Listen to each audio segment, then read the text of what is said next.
Hello everyone, welcome back to the Tabletop and Hobby Stop. Going to be coming at you with a little bit of Star Wars Legion content today. We will be taking these B1 Battle Droids from the box to the table, and we're going to be doing it fairly fast without using the Skeleton Hoard Contrast Paint method. We will be using an airbrush today, so we're going to go through the full steps. As you can see, I'm unboxing now.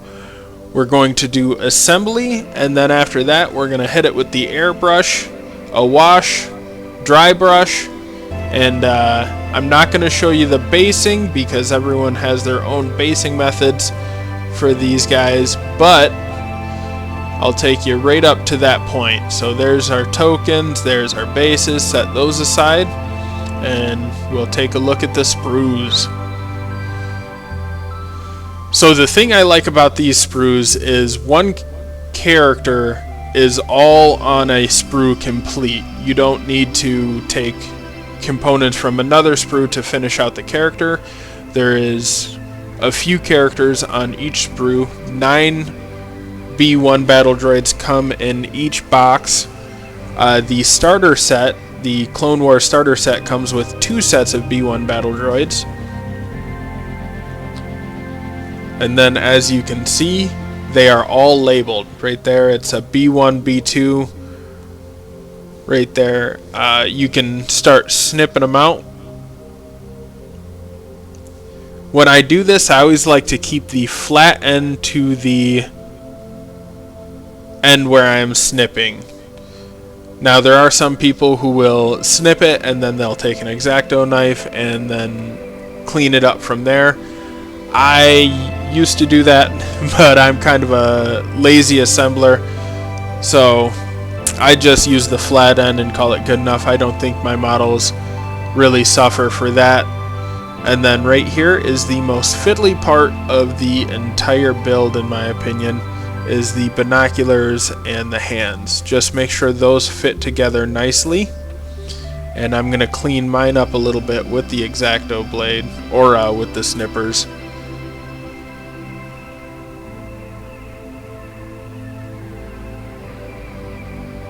Snip that off, and there you go. I always like to make sure that I am paying attention to dry fit all of my components before I go gluing them down. And then this part was another fiddly bit. The first box of these I assembled, I actually bent a gun in half, so I like to do that elbow joint, then the top joint, then that middle one, because when I went right for the elbow joint to the middle one, it actually bent the gun in half. So hit those two and then that last one.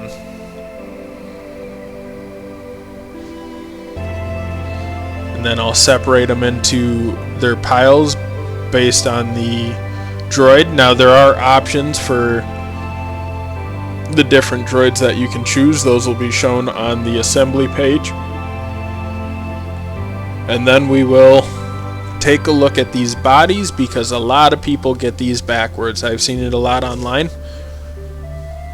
You can flip it around. You can see they're very similar, but the big difference that I look for is that little button dot right there, that protruding circle, and that is going to be the front. So when you assemble,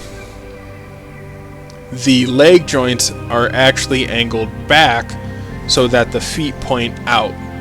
If you get the B1 Battle Droid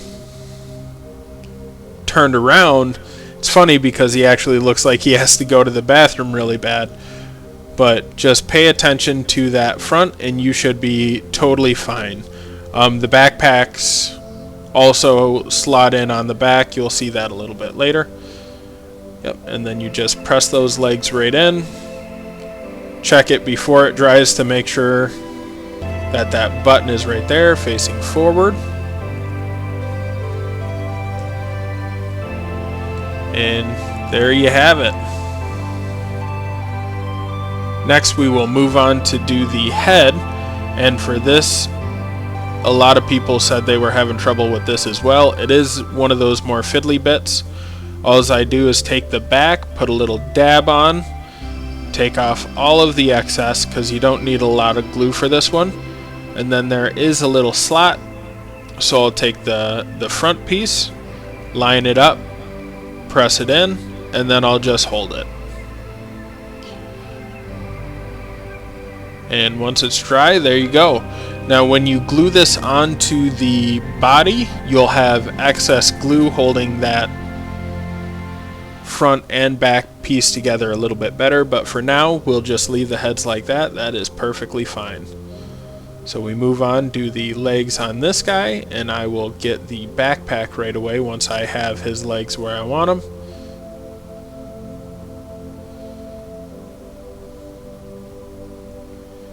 Now on the backpack there is little slots on the back. Just do a little dab of glue, and then if you look at the back of the backpack, there's those two little slots across. Those line right up, and then I press it down to where the top curve of the backpack kind of fits right in place on that body.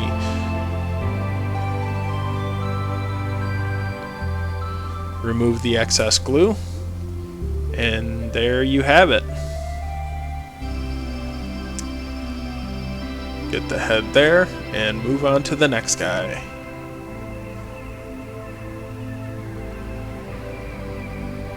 Now these legs are slotted very specifically, so it's not anything you have to worry about. They're not a ball joint or anything. It's a half circle, so it'll slot right in and they'll sit where they should be. And then right here is the binoculars guy. This is that fiddly bit I was talking about earlier. So what I did for this is I actually decided to dry fit, see kind of the angle that I want the arms, and I'm going to glue both of the arms to the binocular first, and then I'll hold the arms up so that everything kind of dries in place. And this is one of those parts that I'll just hold it until it's dry because I do not want it messing up. Like I said, I have 4 boxes of these I'm doing today.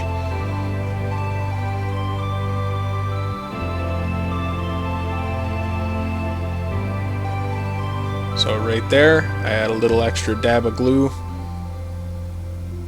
and then I put the head on so that it lines up how I want it to. Because if you want him to hold the binoculars up to his eyes, you're really going to want to do the head with the arms.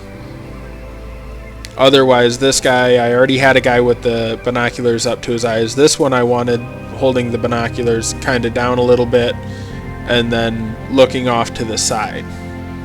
Add a little bit of variety to how my troops look.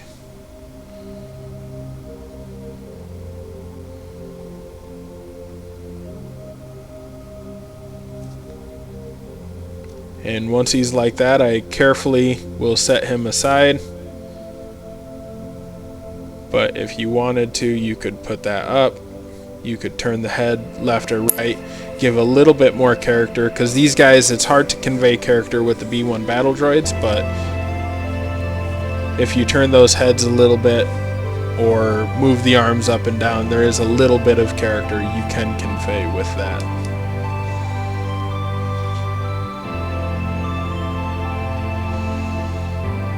Get my next guy going. Kind of the same thing with the binoculars. I'm gonna try my best to glue. There's a middle finger joint that goes in between the fingers that will already be on the gun for every gun, and then I will do the arm joints and just kind of hold it there until the glue will hold, then set it aside to dry or cure fully. Then this commander has this little side piece right there. You dab a little bit of glue on, and then you just hold it from the top down. It should slot right in behind his arm there, and we'll just add the gun right on the side. There you have it, that easy.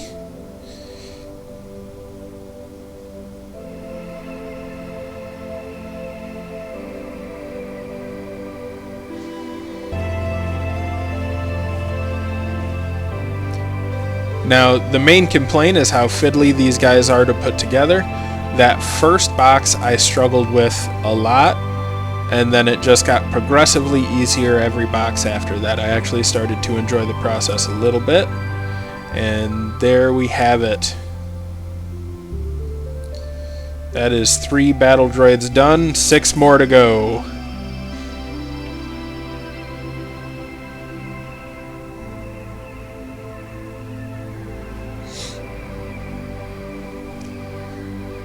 Alright, once I had them all assembled, I just made a popsicle stick armature to hold all of my B1 Battle Droids, and that is super simple to do, cost pennies. I just take a little bit of super glue, I dab a bit on there. This is pretty self-explanatory. And then put another popsicle stick right over the top. And that right there is a paint stand large enough to hold 9 of these battle droids. So the full troop of battle droids. And since I'm going to be hitting them with the airbrush, all kind of that same simple paint technique that you'll see later on, I didn't need them to be too spaced out. I'm not getting in there and doing a lot of detail work. I'm only going to have to do the guns later on. So, little dab of glue on one foot, not both of them, because you don't want these guys to be stuck too hard. And there we have it, 9 B1 Battle Droids. Next, we will move on to the airbrushing.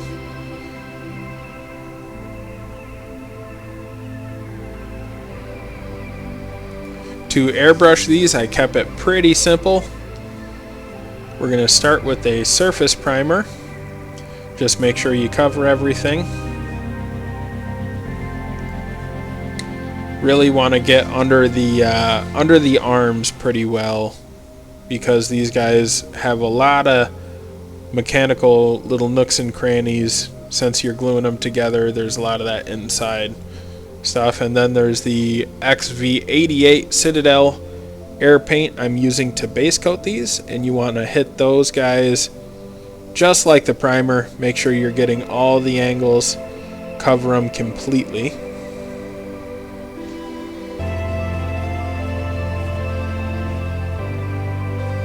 And this batch painting really worked out well for me this way. Next, we take that Karak stone as a zenithal, and we're going to hit all of the tops of the models in a very, very liberal zenithal. I want mostly this white color with the brown in those recesses, the underarms and such, to provide a strong shadow, but I don't want it to be showing out too much. Then once you have all of those going, you can use the same method to do your tanks if you have them. This works really well. This next part I learned from another YouTube channel, and I'll try and remember who it was so I can link them down in the bio. But we will hit it with a gloss varnish, and this is just going to help our wash run much smoother over the models, so it'll settle into the recesses a little bit better. And once we get them on the paint table here, we are going to use our black Templar, and we will just do all of those little fiddly weapons, and then we will do it all, wash it with a Seraphim shade. So get those weapons. There's a lot of maneuvering I had to do with these guys to get the weapons without getting any excess paint onto the droids themselves. But once that is all done, weapons are looking good.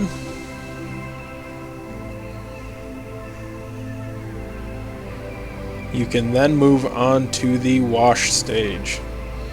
We're going to use that sepia wash to give it a little bit more color to the Karak stone. We'll just give that a really heavy wash over everything.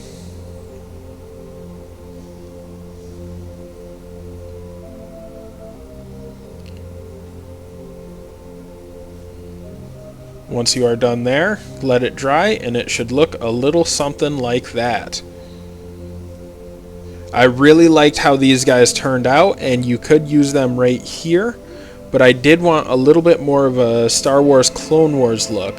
So I next took a skeleton bone dry brush and did a very, very light dry brush over these guys. Unfortunately, I lost the footage, so we're not going to be able to see that, but you will be able to see the dry brush in those glory shots. That is all for today, guys. I hope you enjoyed. Please feel free to like, subscribe, comment, and I'll see you in the next one.